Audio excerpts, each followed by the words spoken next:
Donc vous savez que ça, c'est un air qui est magnifique parce que c'est les trompettes d'Aïda. Oui, mais je voulais vous accueillir là-dessus. Ah bon, bah accueillez-moi alors, accueillez-moi. Monsieur Henri-Jean Servat, Voilà, papa. accompagné de Julien Livage, sur les trompettes d'Aïda. Oh, je ne peux pas faire mieux, là. Ah oui, non, c'est formidable. Surtout, vous savez, moi j'ai fait Hippocagne et Cagne. C'est notre hymne, pour tous les cagneux, c'est notre hymne. Quand on doit se lever et chanter Vara Tibicagna. C'est ce que j'aurais dû faire pour vous accueillir, moi. Vara Tibicagna.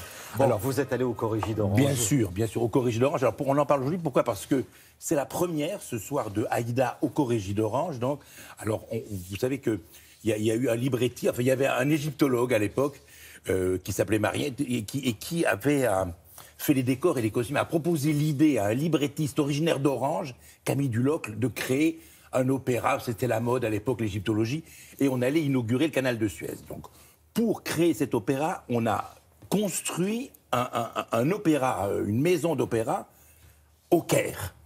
Et c'est là qu'a été créé en décembre, la veille de Noël, le décembre 1871, cet opéra grandiloquent, un peu de Verdi. Bon, je trouve que ce n'est pas le meilleur opéra de Verdi, mais c'est du Verdi, c'est léger, aérien et c'est magnifique.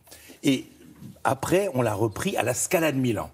Donc l'idée, c'est que les Corrigi d'Orange, qui vont approcher de leur 150e anniversaire, ont pris cet opéra qui a déjà été joué 4 fois dans l'histoire d'Orange, dans le magnifique, mais le sublime, regardez, le Théâtre Antique d'Orange, Louis XIV disait c'est la plus belle muraille de mon royaume, le Théâtre Antique d'Orange. Donc on a recréé donc cette Aïda magnifique, les trompettes avec une distribution internationale. Et alors ce que vous allez voir un moment rare et inattendu qui est que habituellement on filme les opéras dans une véritable séance d'opéra. Là on a filmé les répétitions. Pourquoi? Parce que la première a lieu ce soir.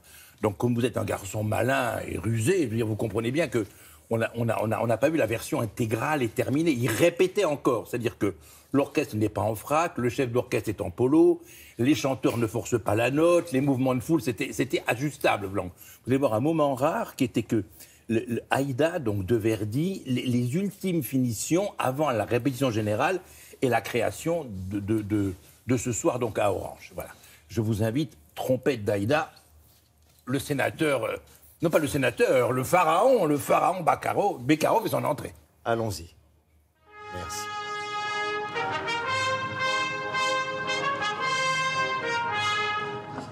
Voilà, magnifique.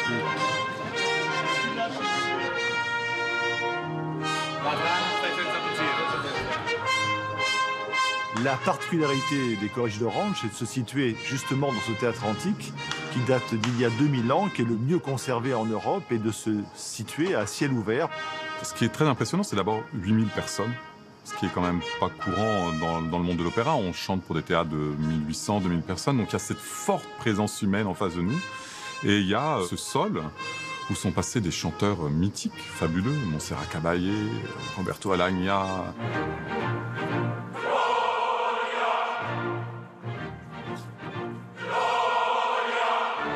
Cet opéra, Aïda, était une des rares commandes qu'ait pu faire Verdi dans sa vie, puisque c'est un opéra qui a été créé au Caire à l'occasion de l'ouverture du canal de Suez. Cette production d'Aïda, créée tout particulièrement pour les Corrigi d'Orange par Paul-Émile Fourny, a un parti pris très intéressant, puisqu'elle se situe d'une part au XIXe siècle, au moment où l'on a érigé l'obélisque à Paris, et puis en même temps, nous vivons le drame d'Aïda et de Radamès en Égypte.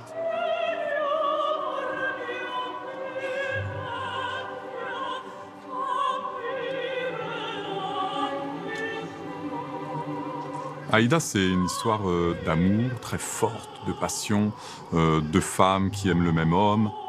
Verdi a écrit des scènes très belles et la musique est très, très émotive, très, très sensible en fait.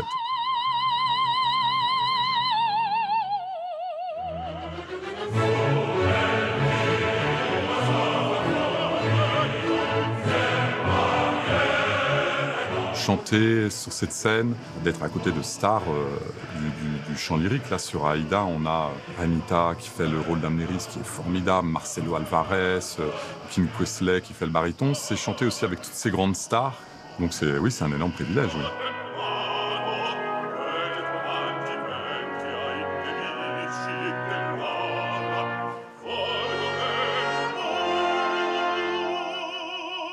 Chanter en plein air, c'est pas forcément facile. C'est un espace qui est très grand, qui est très ouvert. L'orchestre n'est pas en fausse, l'orchestre est pratiquement au même niveau que nous. Techniquement, il faut adapter les choses, il faut adapter la façon de porter la voix. On sait du contrôle, c'est du travail, mais il y a le côté émotionnel qui nous pousse et qui nous motive énormément, oui. Mais c'est pas forcément facile. Ce qui m'importe quand je suis sur scène, c'est d'abord de servir cette musique que j'adore de la façon la plus respectueuse et la plus fidèle possible, et d'être à la hauteur du défi et de cette musique qui juste me fait vibrer moi, donc essayer de faire vibrer le public en la faisant, oui. Je suis très heureux sur scène.